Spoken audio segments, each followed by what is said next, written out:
Assalamualaikum warahmatullahi wabarakatuh. Beginilah yang dilakukan oleh Rasulullah Shallallahu Alaihi Wasallam sehari menjelang wafatnya beliau.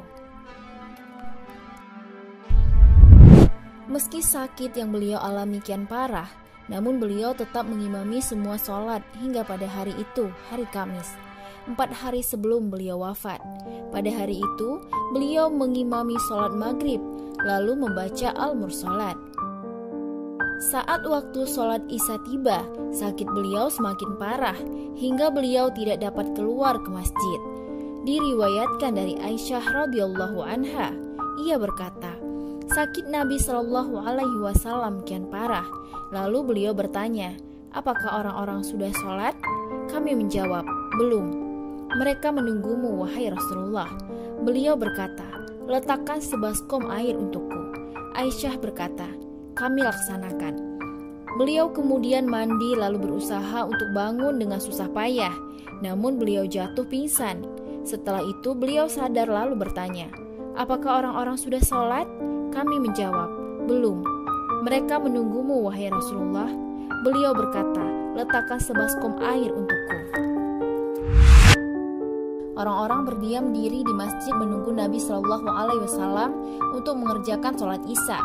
Rasulullah Shallallahu Alaihi Wasallam kemudian mengutus seseorang untuk menemui Abu Bakar agar ia mengimami orang-orang. Utusan mendatangi Abu Bakar lalu berkata, Rasulullah Shallallahu Alaihi Wasallam memerintahkanmu untuk mengimami orang-orang.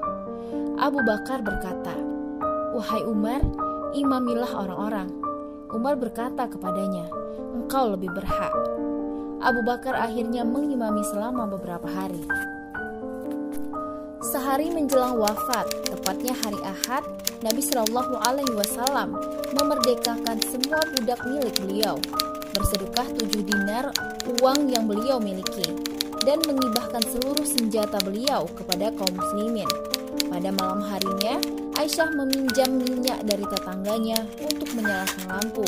Sementara itu, baju besi beliau masih tergadai di tangan orang Yahudi untuk 30 syak gandum.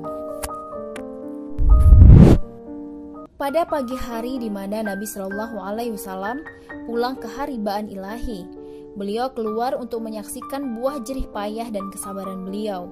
Beliau kemudian melayangkan tatapan perpisahan kepada para sahabat yang mencintai beliau dan juga sebaliknya. Mereka yang saat itu tengah sholat nyaris saja tergoda karena rasa senang melihat Nabi Shallallahu Alaihi Wasallam yang mereka kira beliau sudah sembuh.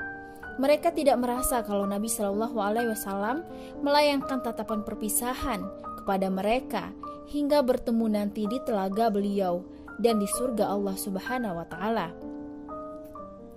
Andai tahu, tentu hati mereka remuk redam. Diriwayatkan dari Anas bin Malik radhiyallahu anhu bahwa Abu Bakar mengimami orang-orang ketika Nabi Shallallahu Alaihi Wasallam sakit yang membuat beliau wafat.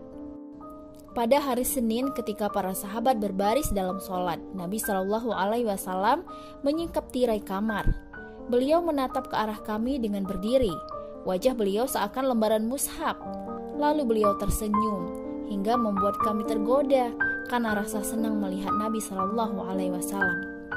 Abu Bakar mundur untuk sholat di saf dan mengira Nabi Shallallahu Alaihi Wasallam akan keluar untuk sholat. Nabi Shallallahu Alaihi Wasallam kemudian berisyarat kepada kami agar meneruskan sholat. Lalu beliau menutup tirai.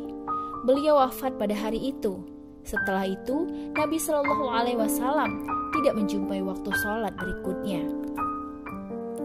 Demikianlah kisah sehari menjelang wafatnya Nabi Shallallahu Alaihi Wasallam. Semoga kisah ini menjadi pelajaran bagi kita semua. Wallahu a'lam bishawab. Wassalamualaikum warahmatullahi wabarakatuh.